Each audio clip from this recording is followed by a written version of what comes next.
Hey guys, I'm Chris. And I'm Mike. And welcome back to this week's No Limits, the Rapp podcast. How you doing this week, Mike? Oh, I'm so excited, Chris. I am so excited after reading the first third of this book. I am bursting at the seams to talk to you about it.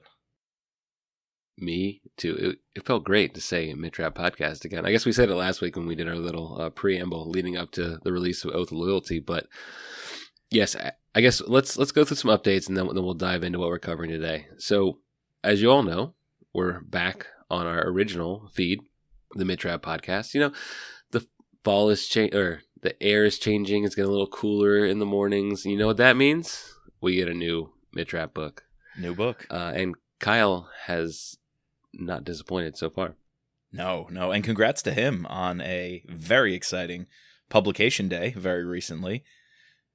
Awesome to see all the praise that he's getting for this one. Yes, and this will be coming out on the day of the release or the day after the release, Mike? What do we decide? Well, we're hoping this episode will be ready just around publication day, and that gives you some time to finish it. If you're a Rapp ambassador, you probably already have, so you can listen right away, but I guess spoiler warning at the top, if you haven't read Oath of Loyalty, and in fact, also Enemy at the Gates, I don't know why you're here. We're happy to have you, but you're definitely going to want to hit pause. Although neither Chris nor I finished the book completely, and we did that intentionally, we are just covering chapters 1 through 15 today, the first roughly third of the book. It was jam-packed. There's so much to talk about. So, yeah, I guess just a spoiler warning. Read Oath of Loyalty, chapters 1 through 15. We know it just recently came out. And then come back to finish this episode. Yes. Congrats to Kyle. On our other two feeds, we're still live and kicking. We got the Scott Harbath pod. We'll be putting out Takedown probably towards the end of the month. Yeah. We're gonna wrap up Oath of Loyalty at the beginning of the month and then go into Takedown at the end of the month. And then the Thriller pod, we got a bunch of podcasts coming for you. We recorded True Believer. We got that coming. We have a couple interviews coming your way. You know, we're staying busy, just giving you content for free. We love it. I loved our True Believer recordings. We've got a 2-parter ready to come out to you guys in the next week or so. So definitely search No Limits, the Thriller podcast, or visit thrillerpod.com. Really want to make sure you're subscribed over on the other feed and don't miss out. I really have been enjoying our Jack Carr kind of interlude that we're doing over there. Yeah, we got to do Savage Son now. I got my father-in-law hooked on the series, so I gave him Terminal List when it came out, and he devoured that, watched the show. He likes the book better than the show. And then he's like, he hadn't been reading on his Kindle in a long time, so I got him the Kindle book for True Believer, and he comes to me, he's like, this book is better than the first one. I was like, ooh, right? It's up there. It's right up there. I was agreeing with him. So yeah, Special go check guest? out those. Special guest. We got to have maybe him on. Papa Firm Daddy. I'll see if I can. No, not like I said, my father-in-law, the guy I'm living with. Oh, in-law. Hey, let's have him on as well. Yeah. You got to get your dad reading him though. He'd love this shit. I know. My dad likes. I should probably do him the audiobooks. He could probably do those. I want something to talk with him about next time we're golfing and slug and bruise together. Speaking of golfing, we gotta talk offline about golf. But anyways, what we're here for today, Oath of Loyalty, and we kind of wanted to do something different. We I guess we haven't done this since the very beginning when we would break things up into thirds, and more recently we've been doing we'll record the entire book in one long recording sesh, 2.5, sometimes 3 hours, whatever, and then Mike will do his magic and splice it into 2 episodes. But here, we were reading it, and we wanted to get out to you as quick as possible when the book releases, and 2, that there's so much to talk about in the first part of this book. As well as because I don't know, I kind of spoiled that I had listened to a little bit of the prelude when we did our reaction pod because we had gotten the audiobook version, so I wanted to listen to George's voice again. And just coming off the heels of Enemy at the Gates, I feel like I want to sort of unpack that a little bit because we're put right back into the final chapters of that book and then get running on this next one. So yeah, we're Oath of Loyalty, here to talk about it. I was just reading the first few chapters and I wanted to pod right then and there. I I just wanted to talk about everything that was going on so badly. And then when we both concocted this plan to, hit the pause button, chapter 15 seemed to make a clean break into a new storyline that seems to be coming up next. And so we were like, hey, what if we put it down? We record so far. That way our thoughts on this half aren't necessarily colored by what comes later. And we could really deliberately talk about what we thought of the intro and how Kyle is starting this book off and doing something that's really hard to do, which is follow up Enemy at the Gates, a controversial book, I think some would say. And so it's really critical that you open this one in a way that's so gripping that you are back on board with the story, if Enemy at the Gates kind of threw you for a loop. And Oath of Loyalty, I think, absolutely does what it has to do to get everyone back into the story and invested in the characters and really keeping everything on the rails and keeping everything on track with the series moving forward in a unique way, in a totally different way. Definitely. So are you missing something? Do you have something for me? Well, I was just about to say, we can't talk about this book until I share my thoughts with you in the form of a limerick. There once was a paranoid president. Well, I don't know if that's true, actually. There's probably been quite a few paranoid presidents. But anyway, in the Mitch Rapp universe, there once was a paranoid president. On getting Mitch Rapp, he is hellbent. But Kennedy makes a plea, allowing Mitch to flee. Can't wait for Anthony Cook's complete descent. Oh, yes. Can't wait for that. Hope that's coming. Notice I said Anthony Cook's descent. I don't know about you, but Catherine Cook, who I always liked more as a character, is she a little bit more, I don't want to call it likable. She's scum just like him, but rational in a way that you can kind of accept. She's kind of trying to slow down Anthony Cook as he spirals into paranoia. And that's just one of the many complex dynamics going on in the first few chapters. I don't know if we want to start there, but were you a little bit more warming up to Catherine here than you thought you'd be? I definitely was. Well, what I think we're seeing is a different side of Anthony or Tony Cook in this book than what we saw in Enemy. He displayed like his, what she mentions that he's stood for the entire time as governor of California. This symbol, this rock, someone who can, manipulate anybody but also like charm and manipulate anybody, right? Yeah. And we're starting to see some cracks in this facade, and she obviously has her eyes on the prize, they want to be the cooks in office for 16 years, right? And if they can help it, they're going to extend that even further. Whereas he's, has this obsession now with Mitch Rapp, right? And he's starting to break down.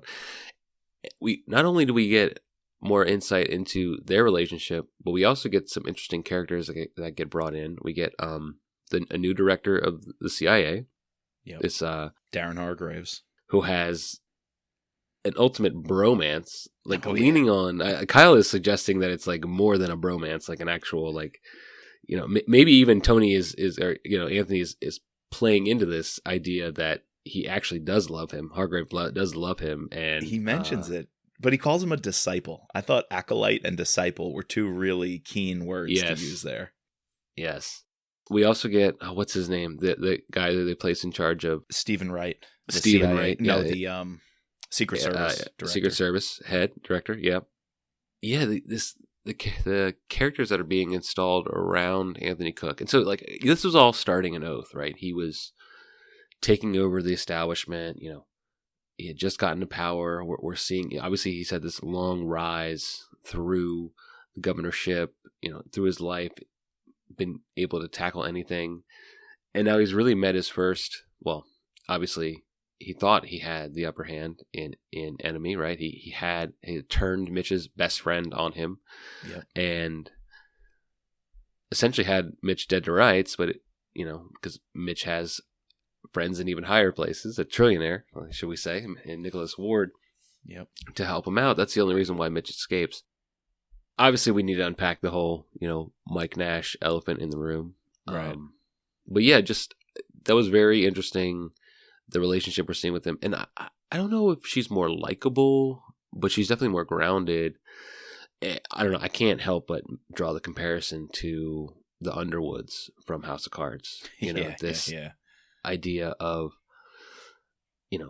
Claire being very, she is the actual mastermind behind everything. Right. And ultimately it's in the end, she's the one that gets to take the final power and he dies. I didn't mean likable. I think you're right in describing more like a Claire Underwood. She's absolutely not likable, but the way she's written, she's kind of playing her role better than anybody else. Yes. I like that. And did you catch, there was one conversation where they had where he says he has a veiled, testing almost her loyalty. Yes.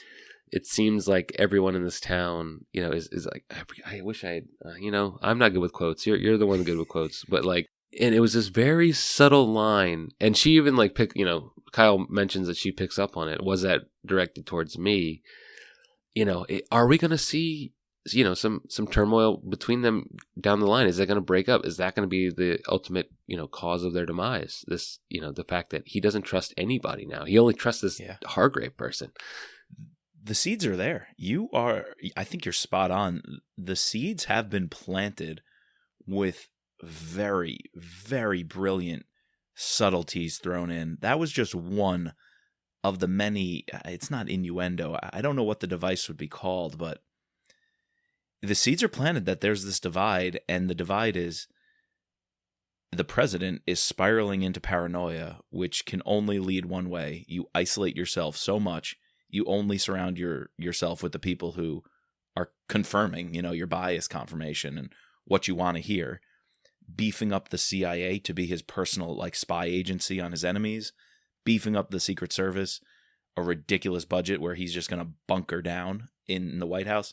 And Catherine's thinking the long-term effects this will have on their political capital. And there's this, I guess it's kind of metaphorical, but this brewing storm and the flooding in there's Carolina. An actual storm, right? Yeah.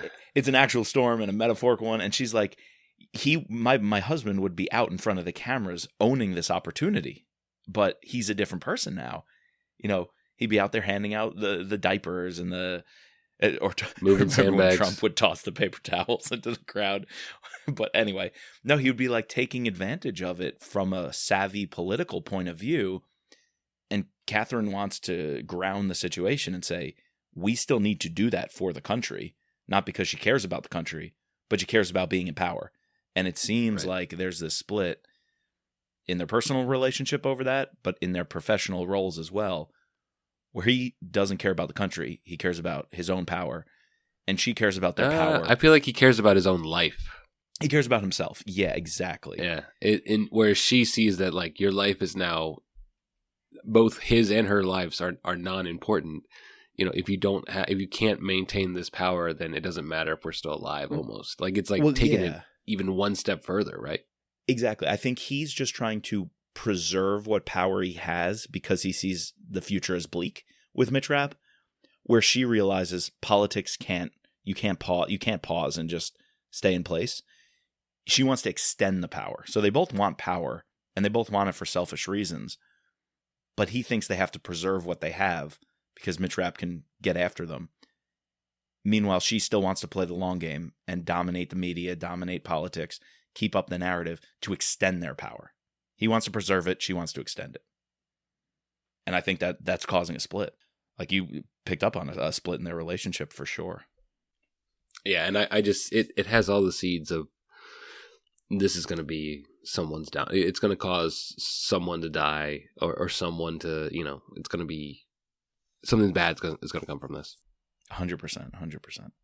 But you're right. I do have some quotes on this. And all right, good. We want to get back to Rapp and Kennedy. I mean, we're really focusing on the cooks as we should be. But just listen to how Rapp and Kennedy are responding to this. If the cooks are the ones setting the tone, it's so funny.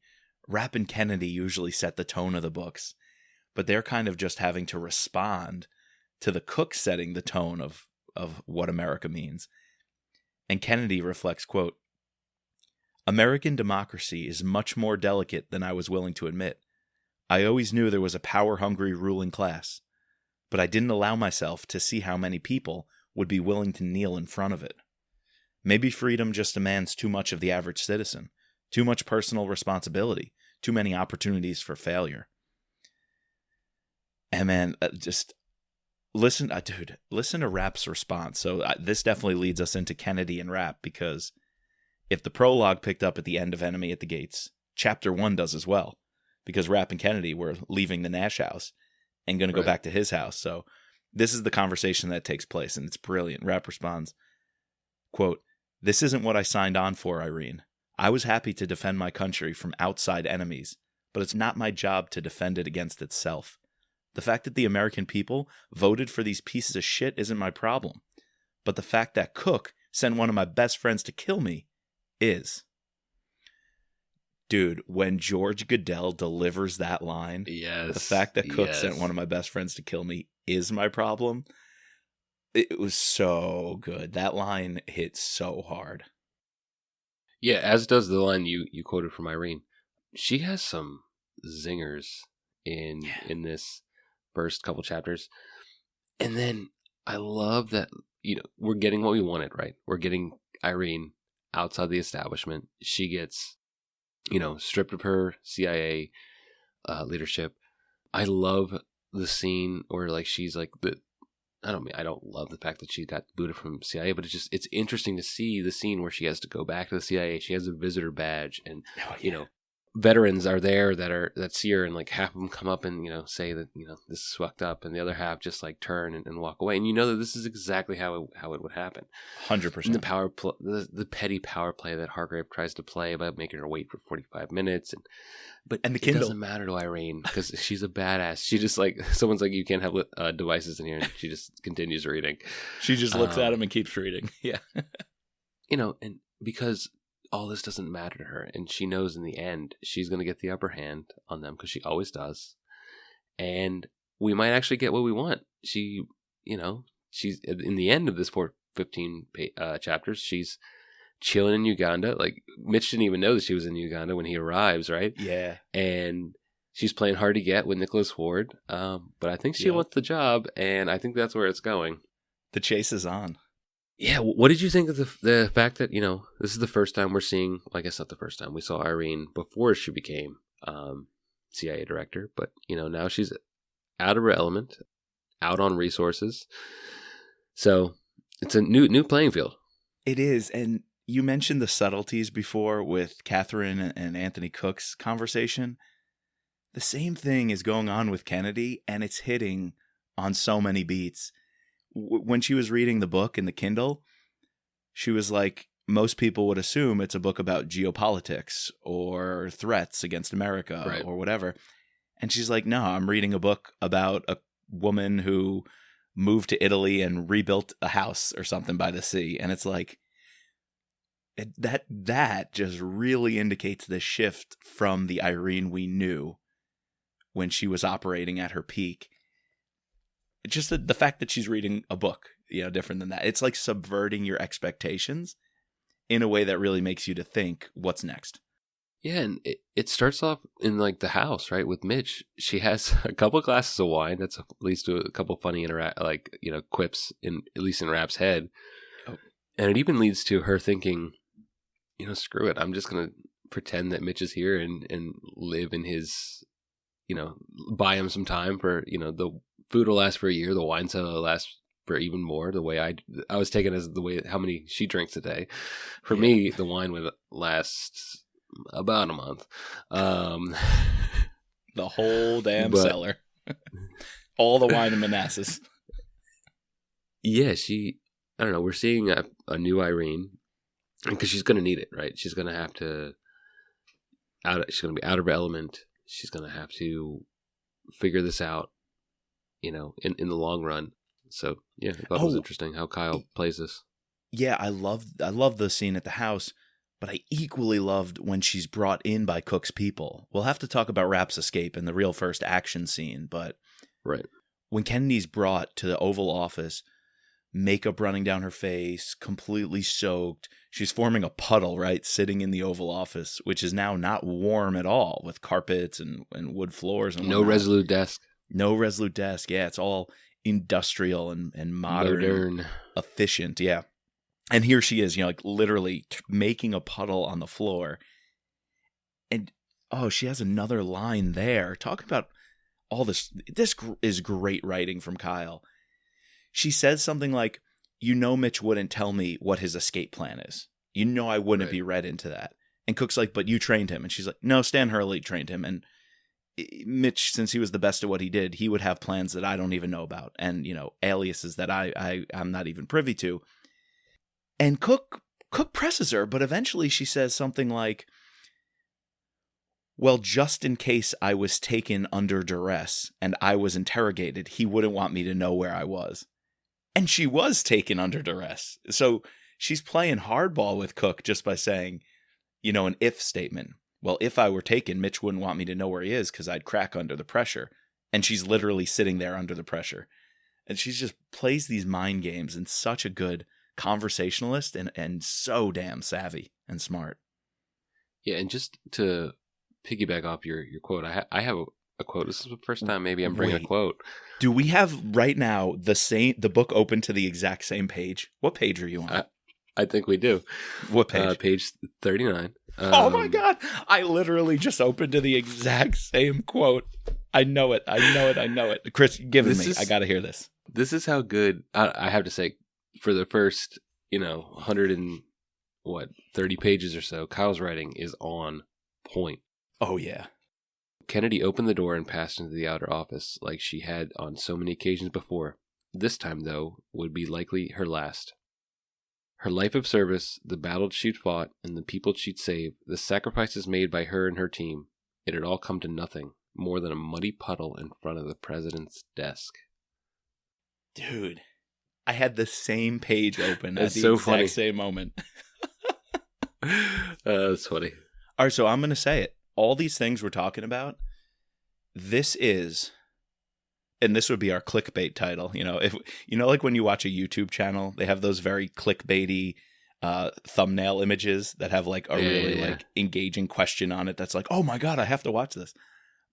And I stand by this, but our clickbait title would be, this is Kyle's best ever dialogue and character writing. Best I've ever seen from him in this series and the few others that I've read by him. I honestly have to say, I've only read the first third of this book, so I'm not going to comment on the whole book, but the first third of this book is Kyle's best character development, most engaging dialogue that I've ever seen. Hands down, period.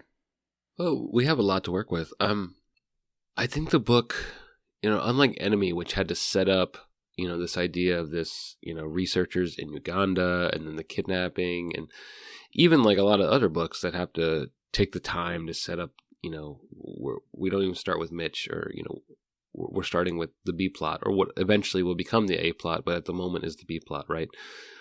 Because this book is, again, like we said at the top, if spoiler warnings for this book, but also for Enemy of the Gates, because this book is different in that it starts with a chapter from the previous book, just from an alternative perspective. And Kyle said he was going to do this. And so I went back and I read both. I read the chapters in Enemy, and I read the chapters in here. And I thought it was interesting because it gave him a chance to sort of add a little bit more detail, a little bit more nuance. We got a couple more phrases from Mike. His speech had a little bit more added to it. Mm-hmm. And obviously we're getting, Mitch's thought process, right, through the whole time. Right. And we're just able to jump right into the story. And we don't get bogged down by, what eventually will become a decent story, but it's just from the hook, you're hooked in. You want to know, you're propelled even faster.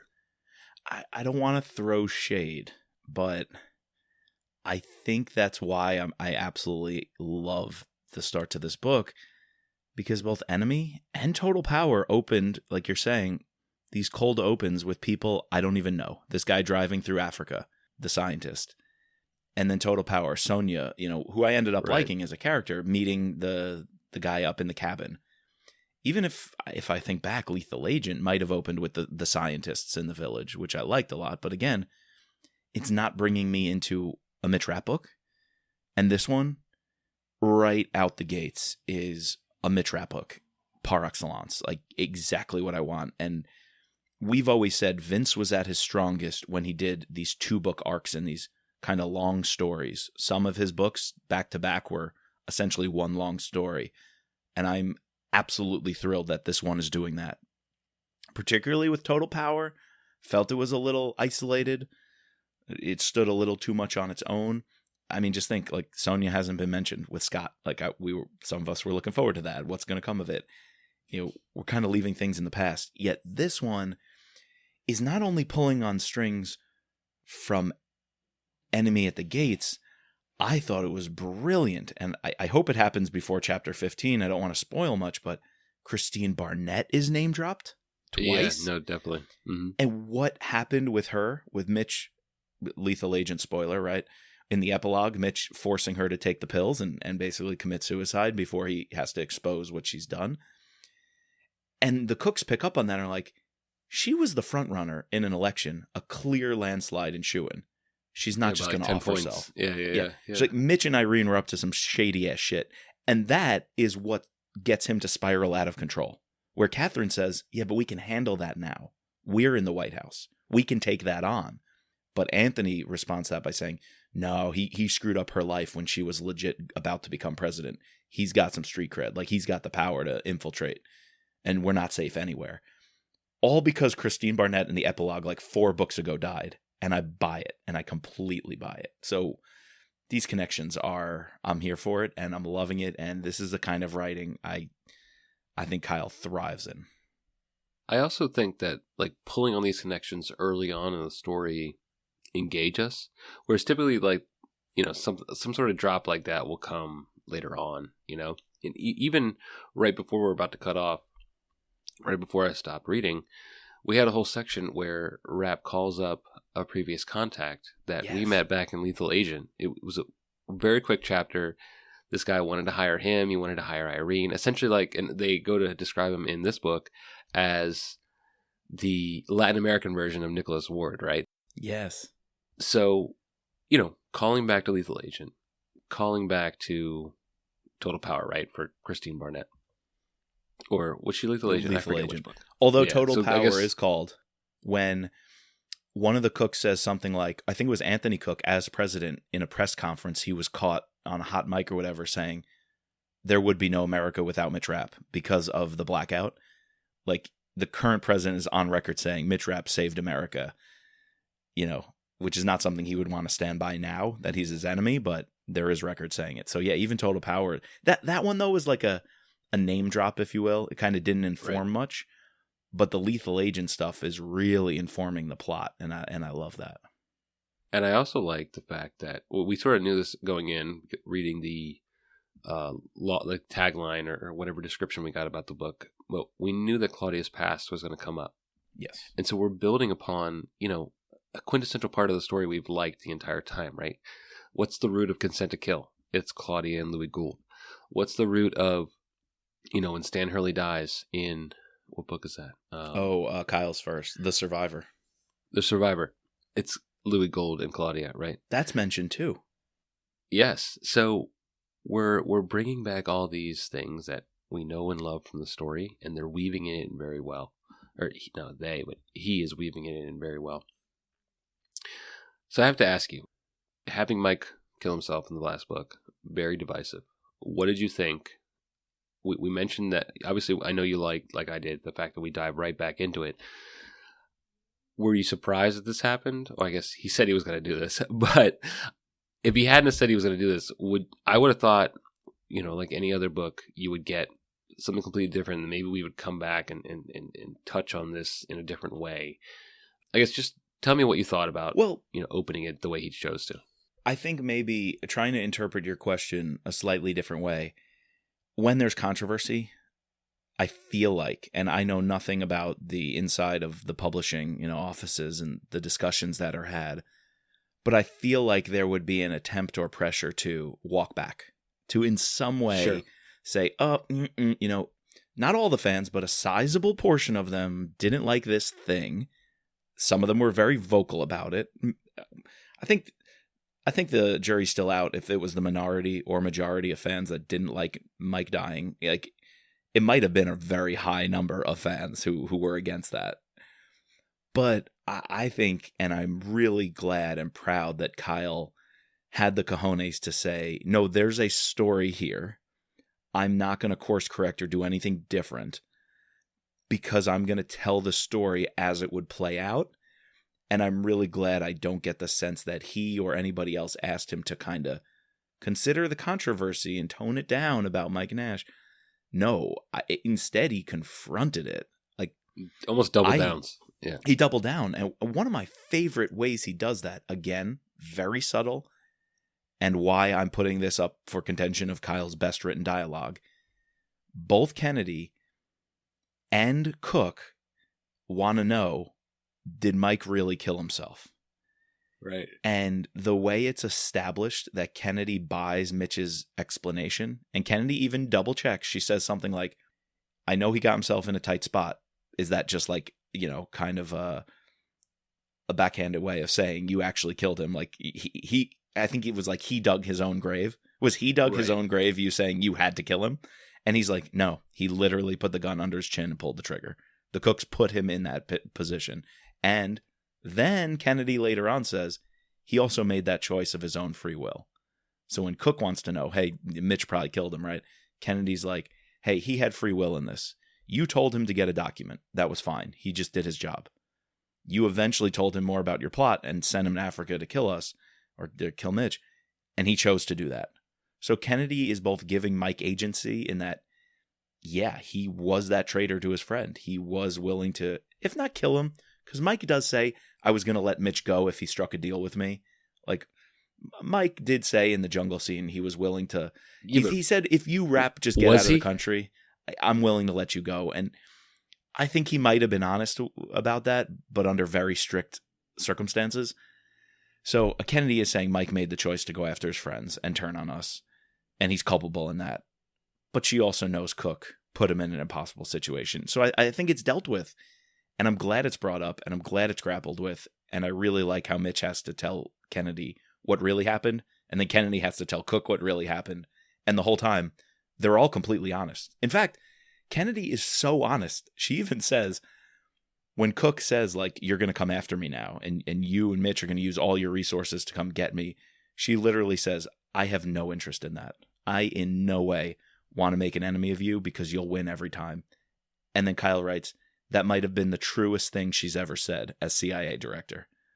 So Kennedy's brutal honesty here, I think, is refreshing. It's in character. The way she talks to both Mitch and Anthony Cook is awesome. It's honest. It's brutal.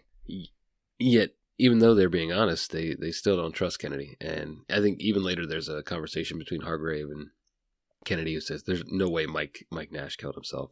Rapp definitely killed him. It's because Hargrave's a weasel. Yeah. Fucking weasel. Right. Well, also, I don't know if it's, I can't really remember if it's Kennedy or if it's Catherine who says Mitch dying would be the worst thing to happen for Hargrave because yes, that's the thing that he has to control her husband. Yes, exactly. The fact that he keeps, weaseling his way out allows him to stay in powder or that's have influence Catherine that much longer. Yeah, definitely Catherine. It's got to be. She's so smart. Yes. And she knows what's going on. Yeah. Just to your point about sort of doubling down or confronting it, I agree. I think it's like, all right, you did the thing. We can't just push it aside. It's a major event. So it's going to it makes sense that it opens up this book and it's going to directly influence, the beginning of this book. I think like just as an example from the past, Mike Nash sort of he was sort of, in Extreme Measures was going to be, I feel like, this is all speculation. We have no idea what Vince was going to do, but it was an idea that maybe Mike was going to become a more influential character, and then all of a sudden he wasn't. Whether or not that Vince got feedback or he just didn't want to have it anymore. So like we've seen instances where things have sort of what we thought it was going one way, but then it has a course correction. Here we do not have that. Yeah, no, I'm digging how this book opened. You know, we're seeing again, we saw it in Enemy, but this Mitch is a father. We're getting, peeling that back a little bit more. We're getting more interactions with Anna. I would love to see like a sort of him taking her under a wing and having, maybe not turning her into a commando, but just teaching her a little bit more facts of life type thing. Well, it's hard for him. And again, the subtleties here. Do you remember when she wanted to go bike riding the whole time? And so he's definitely training her in that regard. She has this complete enthusiasm for that. But after the attack at the South Africa house, I don't know if they're on the helicopter. No, I think they're already back in Africa because she says mommy's cooking breakfast. And Mitch is struggling so hard how to talk to her. Yeah, but it's easy for Scott. Yeah, and it's easy for Scott. Right. Mitch is fumbling over his words, which I think puts him in that father figure scenario, right? Of like, when you're the actual one, there's got to be so much pressure. Like, how do you respond? How do you talk to them? But then Scott, who's more of this like uncle character, he's kind of detached, right. And it's just his personality. He comes right in and says the exact right thing to comfort her about the dogs. Like, oh, the dogs died protecting you, and there's no better way they could have wanted to go than doing that because they loved you so much. And Mitch fumbled so hard to try to say that and express that because he's so nervous about being her father figure. Yeah. Oh, and he sees a curl on Anna's lips that reminds him of Louis Gould. Yeah. That was deep. These little touches. So deep. What did you think of the dogs? Aisha and Jambo. Have we? I don't think we've had their names before, have we? No, I don't think so, I know. Mitch doesn't like dogs, though, right? Like, not a huge dog person. And he's always been warming up to these two. They usually want to try to bite his head off, as soon as he pulls up. But not here. They were a little warmer with him, even when he's hugging Anna before the dogs arrive. But I was a little nervous as soon as Kyle gave us their names. Aisha and Jambo, by the way, they're in South Africa. Swahili. Jambo means hello in Swahili, even though that would be more East Africa. But when he gave us the names of the dogs, I was like, oh, shit. I knew they were going to die. I knew they were going to die.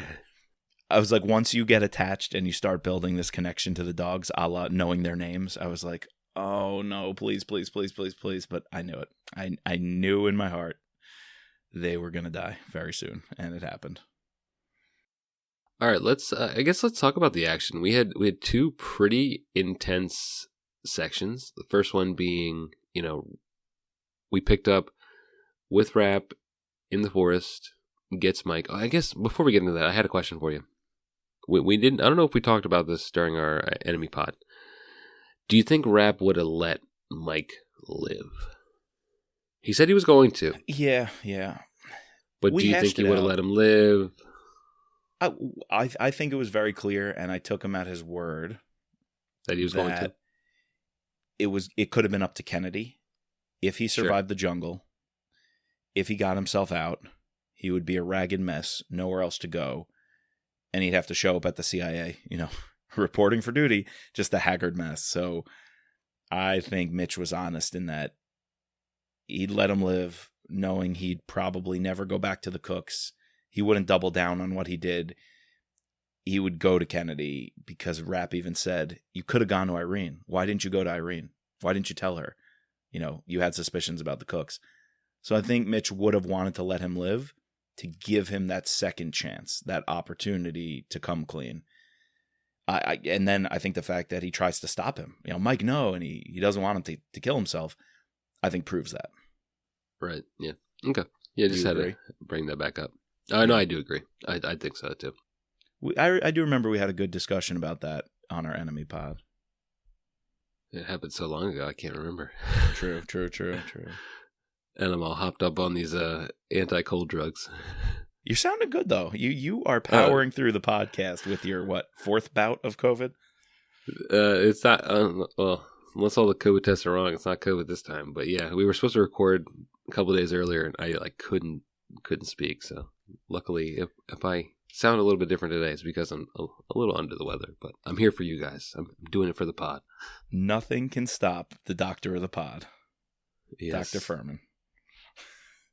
Dude, the action, though, you are right. The fact that we could go nearly an hour, 40 whatever minutes, and not even care about the action, I think just shows my point about this being Kyle's best dialogue and character writing, is true. But I am not going to belittle the two incredible action scenes that open this book when he's got to escape both of his houses. It's essentially escape from House 1, House 2.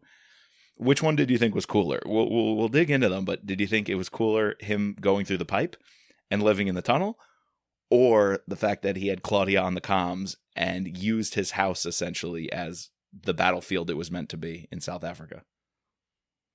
Well, I think they showed sort of both aspects of Rapp and his tactical abilities, the different aspects of it. Because in the first one, right, he doesn't kill anybody. We're just seeing his masterful skill.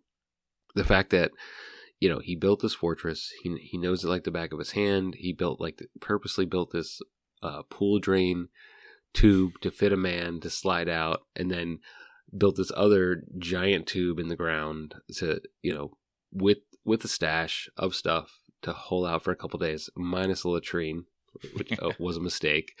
And Claudia's first question for him: did you ever get around to building that latrine? Right.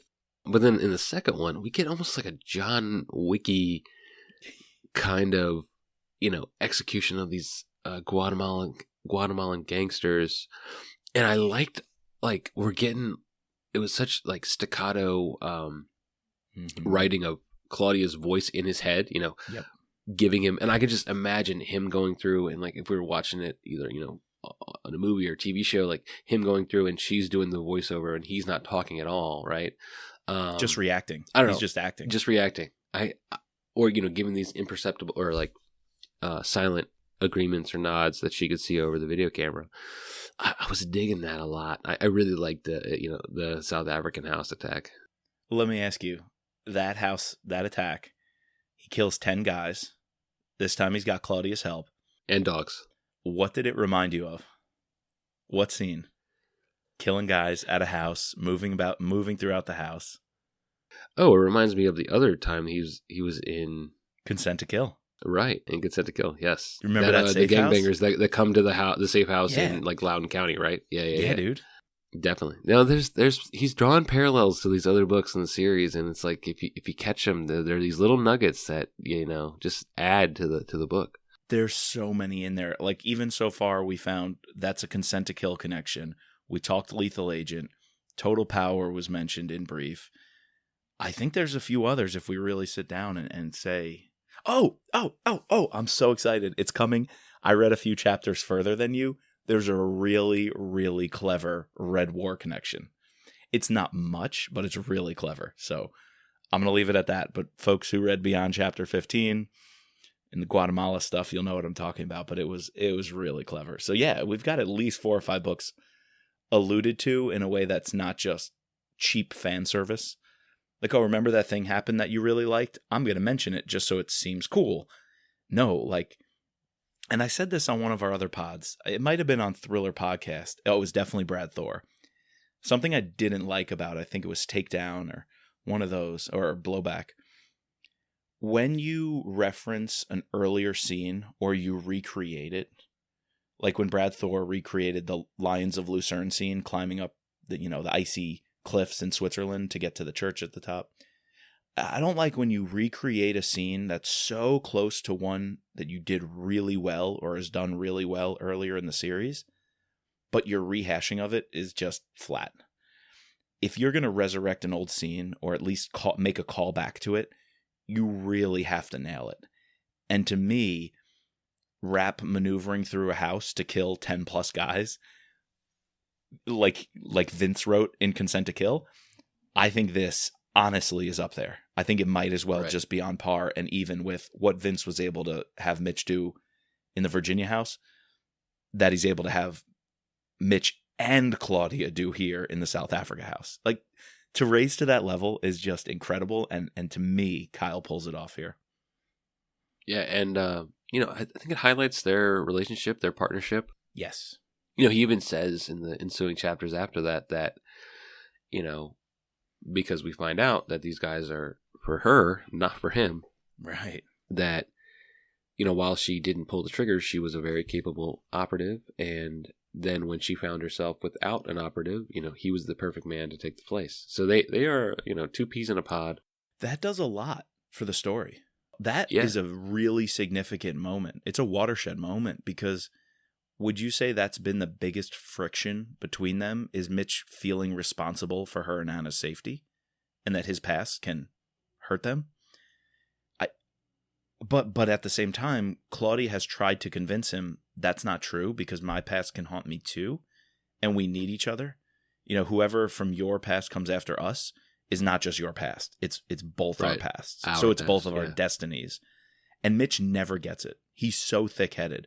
I feel like this, when Claudia points out, and she's so upset, points out, this wasn't your fault, it's my fault. I think they're able to connect on a much more deeper level that is going to cement their relationship. When before this, it could have been something that drove them apart, the way Mitch couldn't handle those conversations. Yeah, I think if anything, this is bringing them to get closer together as a family, as a unit. Mitch understanding that, not everyone out there is to kill him, and that, yes, like you said, they work better together than apart. Yeah, and they have to. Yeah. He multiple times before that he thinks about just not going back to South Africa, just running away and living a pretty sad, the way he describes it, as a pretty sad existence, right?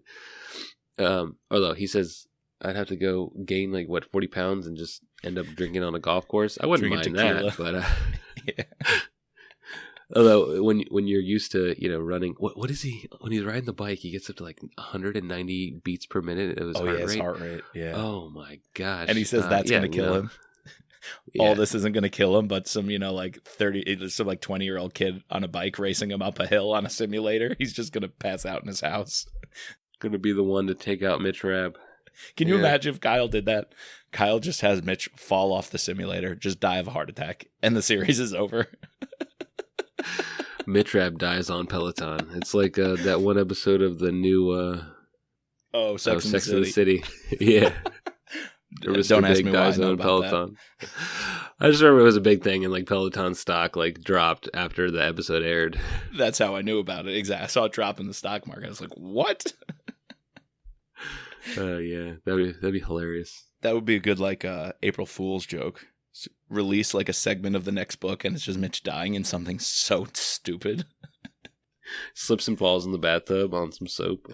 Have George Goodell read it. Oh man!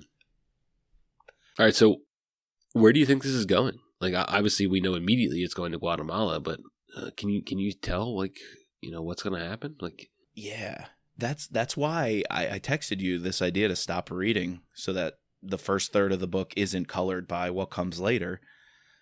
I'm not going to say much, but I've heard mixed reviews on the second half of the book, so I didn't want to know any of that. I just wanted to talk about what I've read so far. But yeah, we're definitely going after this drug lord, gangster, gangbanger from Guatemala. And I think one connection we're missing here just to establish is this was the whole hit in South Africa was a dirty trick by Darren Hargraves. Right. I mean, absolute weasel, like I said before. He convinces the cooks, and I think Catherine's actually on board with it because it makes sense if you want to get your enemy. Dig up some dirt on Claudia, have a third party, not related to the cook Rapp intrigue, but a third outside party, an external force, come in with overwhelming firepower and make it look like Rapp died, protecting Claudia, because then Cook is off the hook. He didn't publicly, it won't look like to Kennedy and others that he went back on his commitment, or to Scott Coleman. He could wash his hands of it. And that's all Darren Hargraves connecting to this Gustavo Marocchi. And I'm hating this guy. Between the cultish thing that he has for Anthony Cook, photos of them in their office, and it's only the two of them, not shaking hands with any other dignitaries. Super weird. Yeah, Super weird. it's just, it's it's a recipe for disaster, yet when you are so paranoid as Anthony Cook, you see it as a symbiotic relationship, or you see, you scratch my back, I'll scratch yours. When Catherine's trying to tell him, this is bad news, he's only driving you deeper into this hole. And Cook is like, yeah, well, he just wants to love me. He even says he loves me, Yeah. Anthony admits to that, and he's going to use that, what he thinks is to his advantage, but we all know it's just going to drive him deeper into getting Mitch turned against him. Yeah, I'm interested to see how the dynamic between Catherine and Anthony plays out, and who ultimately is going to win, or is there going to be a winner, or is it going to be some sort of truce between the two of them going forward? Obviously, what struck me as interesting is, Irene and Rapp are smart enough to note that, oh, is this too big of a coincidence? We had a truce, and then all of a sudden someone finds out that Claudia Gould is no longer dead, that her enemy finds out that she's alive. Then they quickly sort of brush it aside. Too coincidental. Yeah, and then I thought it was a great plan by Hargrave to set this on as a bonus if these people were able to succeed. Mitch dies, but if they don't, now Mitch has to deal with this. So it preoccupies him, gets him out of, wherever he is, whether he was in South Africa or, now he's in Uganda. So he's got to go to a new location. And he even mentions that, out of his element. We know that Mitch, has worked in Latin America, but it's not the Middle East. It's not Russia. Exactly. And buying time. Cook keeps saying we got to buy time to scrub the CIA and military of anyone with allegiance to Rapp and Kennedy, and we got to buy time to beef up the security, the White House security apparatus. So it's a pretty dirty plan, and unfortunately it seems to be working now that Mitch has reason to have to go after some random Guatemalan guy. But Mitch is going to do what he's got to do to protect his family and get a lead on why these people came after him. Yep. Yeah, I was wondering what I sort of knew where it was going, right? That we were going to open how we'd opened, that we kind of knew that there was going to be this truce between the two of them, or some sort of interaction between the two of them. And I was wondering what we were going to do. And now we know that there's going to be these sort of maybe even little side quests that Mitch is going to have to go on, whether it be old enemies of Claudia's that he has to deal with, that the Cooks bring out of work, or, some other operatives that the Cooks bring out of works, and he has to sort of navigate through that. So how it all unfolds, I don't know yet. We didn't even talk Legion. The book, the Dust Jacket description was all about this Legion, this conspiracy that's after Claudia and a danger to them. And it's remember that double secret contract of Legion can't fail in killing Claudia or whoever they need to. They can't be called off. That was in a lot of the promo stuff, and it hasn't even happened in the first third of the book. Yeah. A killer known to the intelligence agencies only as Legion. Oh, yeah, we haven't gotten to that at all. No, so there's a whole nother storyline that hasn't even developed. There's nothing predictable in this book. We knew so much going into it just based on how Enemy of the Gates ended, yet we knew nothing about how it would actually shape up. We knew where it would begin, but we didn't know how it would go. Right. Let me ask you, though, you mentioned it, the truce. How did you feel about those couple of chapters where, and I think Mitch was on the phone with Kennedy during one of his bike rides at the house, and he says, I want a truce. I'm going to be the bigger man. Let's extend an olive branch. What did you think about Rapp's call there to get Kennedy to be his emissary? Well, I think he knows that he's not willing to assassinate the president, at least not at the moment, Right. Why? And he knows. Why do you think that? Is it because he knows it's best for America, or it's best to protect himself and Anna? He knows as soon as he does that, even if he's successful, he's a made man, and he'll never. Irene even says it. She even says, "I can't believe I'm uttering these words," but even if you wanted to assassinate the president, if you succeed, you're done. You'll have an even worse life than if you try to run away and hide. Because he wouldn't be able to. He'd have to hide so much he wouldn't be able to enjoy any creatures of, any facets of life that he knew. Yeah. Whereas like running away now before assassinating him, he like you said, he could just change his appearance, crawl away somewhere. Not just he couldn't take any ops. He couldn't do any triathlons. Yeah. Yeah. I also think that he knows that the Cooks are very dangerous and probably the most dangerous politicians he's ever dealt with. They're obviously not above bringing his best friend in to kill him. And, they have access to stealth bombers. So. Yeah. Do you like this idea of, and maybe it's Rapp maturing. I definitely think it has to do with a level of maturity, that he's able to say justice, retribution, the characteristics that my whole life is, my values, right? My whole life is, all my values come back to justice, retribution. And the fact that he's able to say, I can delay that. I don't want to say walk back from it, but like, it's almost a delayed sense of justice. He's like, the Cooks are going to get what's coming to them sooner or later. But in this conflict as it's shaping up, it has to be later. It kind of allows him to be the bigger man.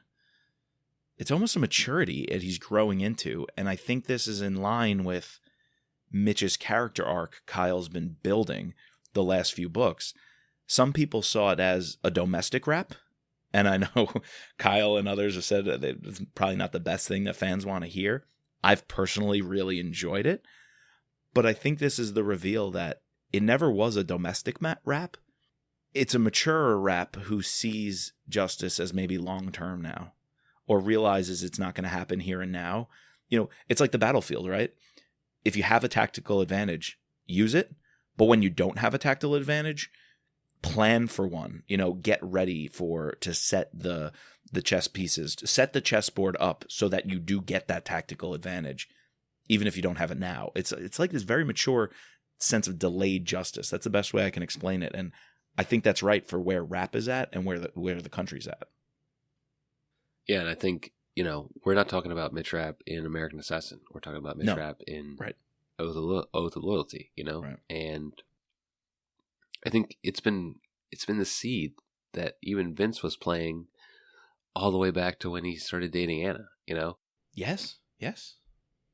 So I think it makes sense that he would grow, he would learn, obviously he enjoys this life that he's created with Claudia and Anna. So maybe if he was still single and it was just himself. He has to think about Irene and Scott and Coleman. Like everything he does is going to affect those people, right? Right. So, right. Even if they're not involved, they're going to be suspects. So, yep. And you mentioned he's not stupid, and I just found the quote I was looking for when he's mulling over his options before he ultimately asked Kennedy to broker the truce. He's thinking, like, what could happen? He says, quote, Cook would assume they were in a death match. In one corner, the president of the U.S., backed by the military, Homeland Security, and virtually every intelligence agency on the planet. In the other corner, Mitch Rapp and his Glock 19. Winner take all. Like, that was the young Mitch Rapp. Winner take all, and his Glock was going to win every single time. But that's when he was the government. He was the American military. He was Homeland Security. Mitch Rapp, his Glock 19, winner take all, is not against. Now it's against the U.S. military. It's against the president. And, the battlefield has changed, and he's realizing that. I think it also highlights, we brought this up a couple times, but the idea of what makes Mitch different from Louis Gould. Ultimately, they're very similar people, but there's one thing that makes them different.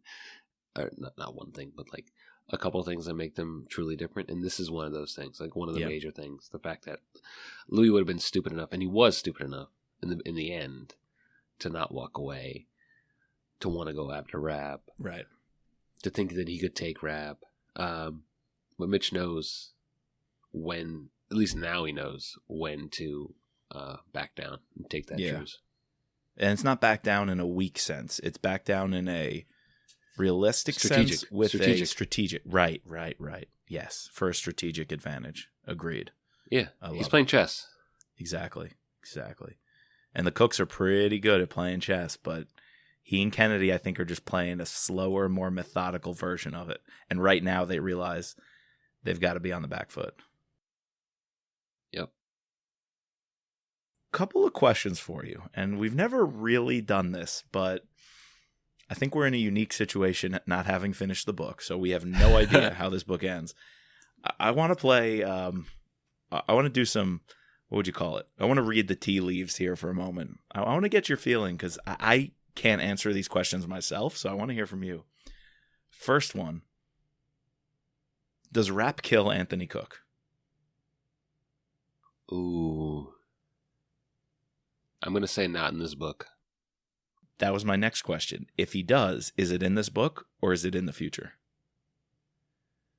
It's not in this book. I don't think so. I agree. Not in this book. No. We know it's a 3-book arc.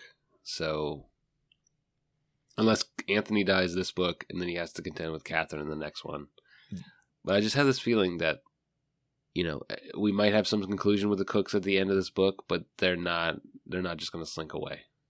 They're coming back. So, whatever happens, Yep. That was my next question. Does Catherine Cook become president? And if so, is it after 8 years of an Anthony Cook presidency, or is it under more dire circumstances sooner than that? I want to say sooner than that. I think so too. I have this feeling that, either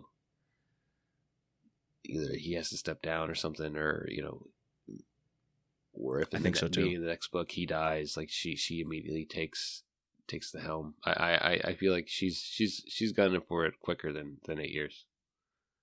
Yeah.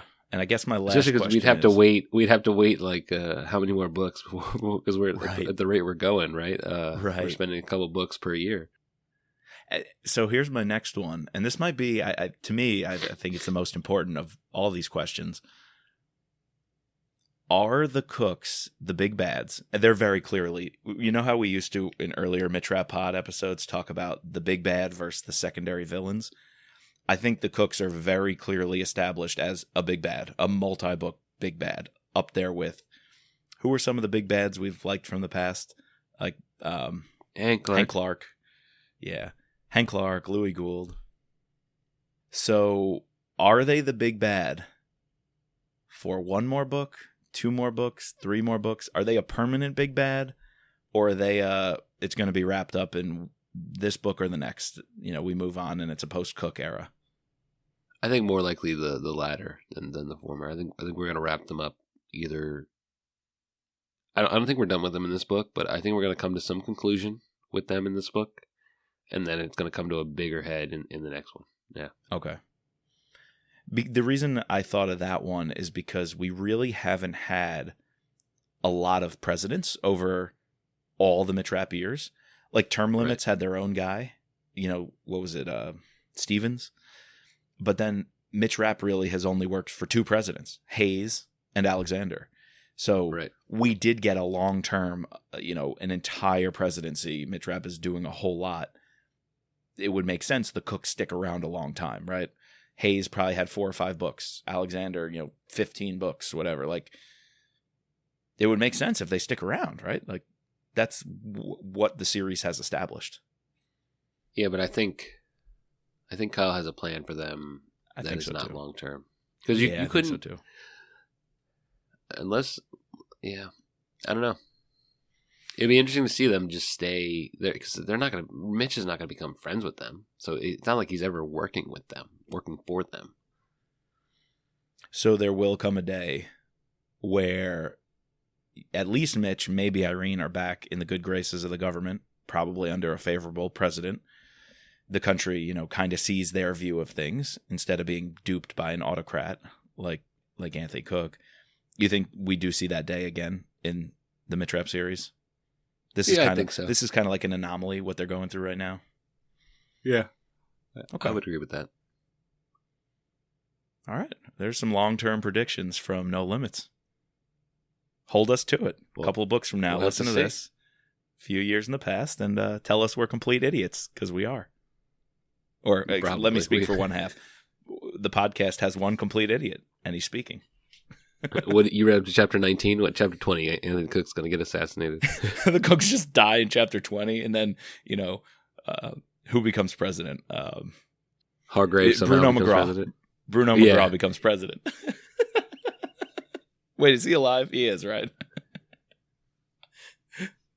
No, the pilot, Fred. Fred didn't die. Fred Mason. Fred Mason for president. Oh my God, I'm making buttons. Fred Mason for president. Irene is president. Did you see Secretary Irene being of president? State. Secretary of State. Okay. If we're reading the tea leaves, does Irene become president? Does it happen? Might be 5 books, 8 books, 2 books. Who knows? Does it happen? Yeah, I'm really intrigued to see like the long-term future. I can see that happening. I put it at like 30% that it happens. 30%? 40% that it happens. Okay, I like that. We got the Mitch Rapp odds going on. The Mitch Rapp sport, betting app, sports book over here. The polls. Put it out. Put a poll out. Oh, man. All right. I think we're going off the rails. We've got a lot of Oath of Loyalty to read. Much more coming at you. Hopefully, Chris, I'll try to read it all this week, next couple of days. And by next week, we can have part 2 out to you guys. Oh, and yes. Our talk with Kyle is next week. So we got to finish the book. Yes. All right, guys. We got to thank our patrons, including our special operator, Sherry App, our special agents, Daryl, Kevin, George, Matt, Dawn, Dennis, Peggy, Catherine, Ray, Bridget, Jeff, and Mark. Please subscribe using your favorite podcasting platform. You can find us at thrillerpod.com or on Twitter and Insta at thrillerpodcast. And as always, just let Mitch be Mitch.